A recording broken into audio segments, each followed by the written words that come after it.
second group wins out. Is that what that means? But there are also big theological differences between the two.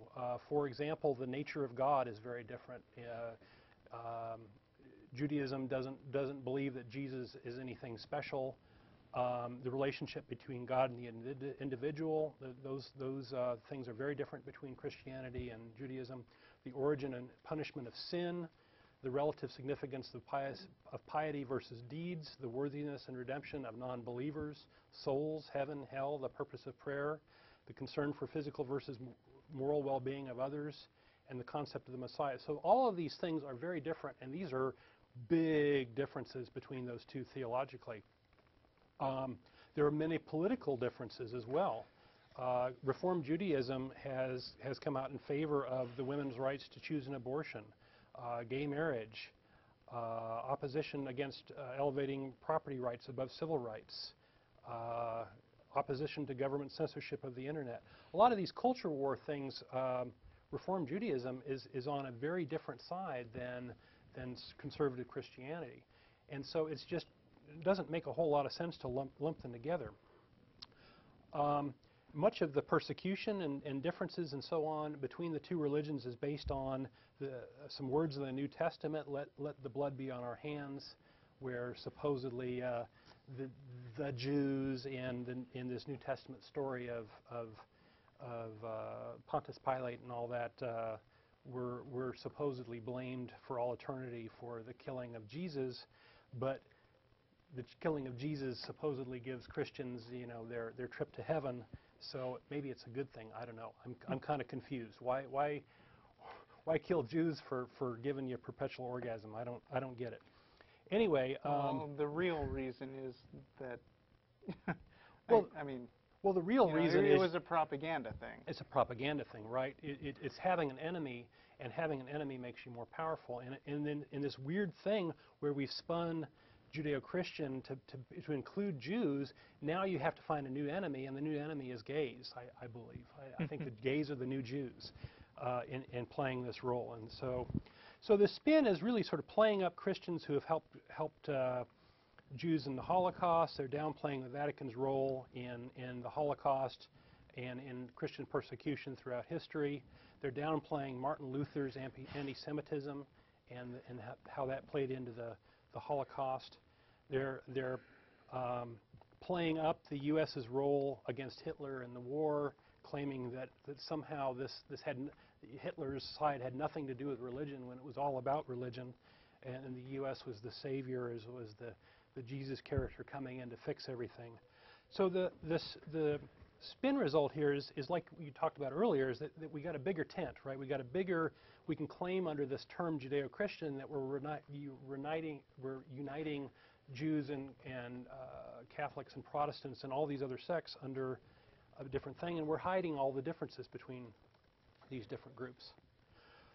The next big event coming up was the founding of the U.S., and I want to spend a lot more time next time talking about this, but many people came to the United States, to the new America, fleeing religious persecution, which happened to be persecution by Christians of other Christians generally. The U.S. was founded on Enlightenment principles. Our Constitution has concepts like freedom, democracy, liberty, self-determination, equality, and capitalism. Those are the foundation, maybe not in all of those in our Constitution, but those are certainly the foundational concepts of the United States. Capitalism, of course, being directly in violation of the amendment about coveting. Absolutely, yeah. So that was one of my points, is it goes against coveting and against money changing, right? Which both are frowned upon in the Bible. There's no democracy mentioned in the Bible. In fact, the whole concept of the Bible is that God chooses the leaders, and you follow whoever those leaders happen to be, and you follow God.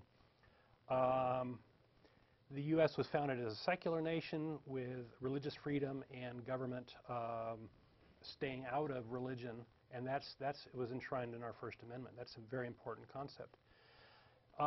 Freedom and liberty are foreign to the Bible. It's basically obey God or else. And you're not free, and you're going to get tortured for whatever happens to, if you're bad, and you're going to go to heaven if you're good. But self-determination and free thought are Enlightenment ideas that have been embraced by atheists. So it's odd to claim credit for liberty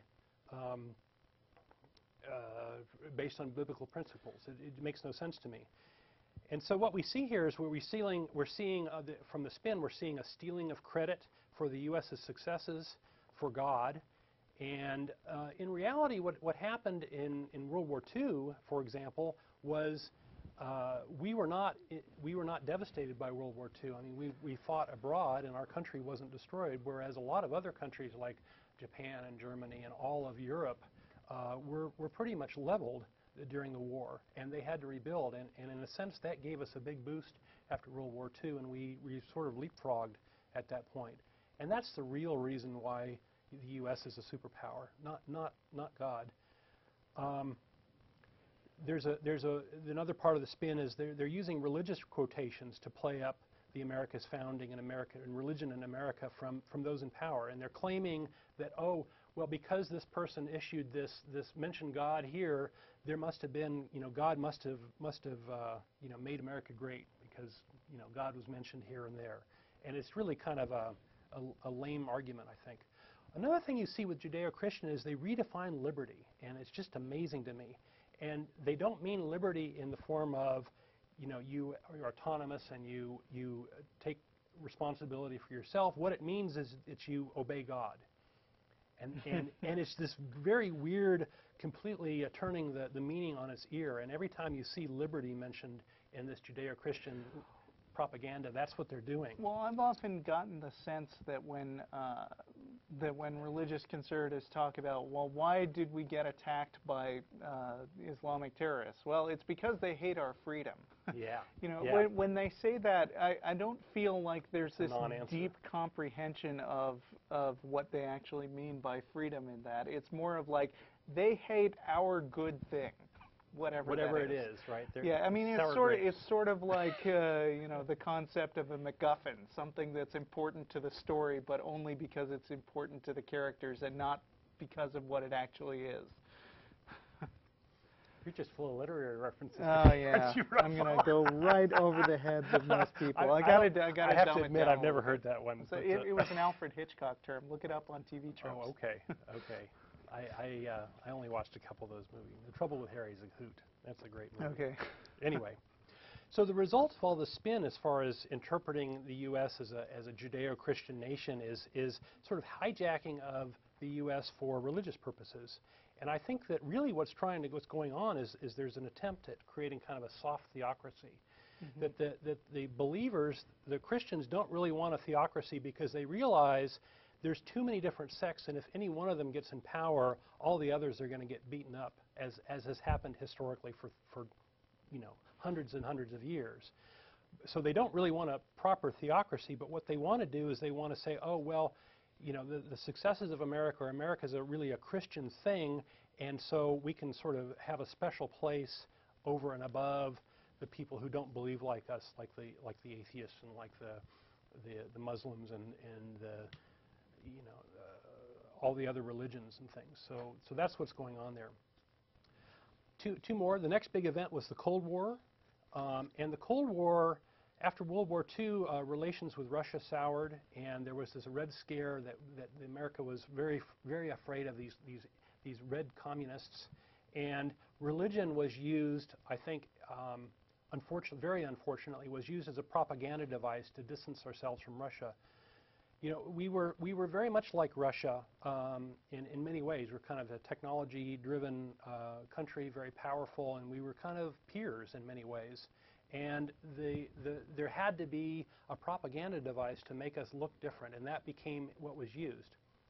So in the 50s, we had many church-state violations happen that were trying to promote this idea. We had the motto, "In God We Trust," was born then, putting the words "in God," under God in the pledge.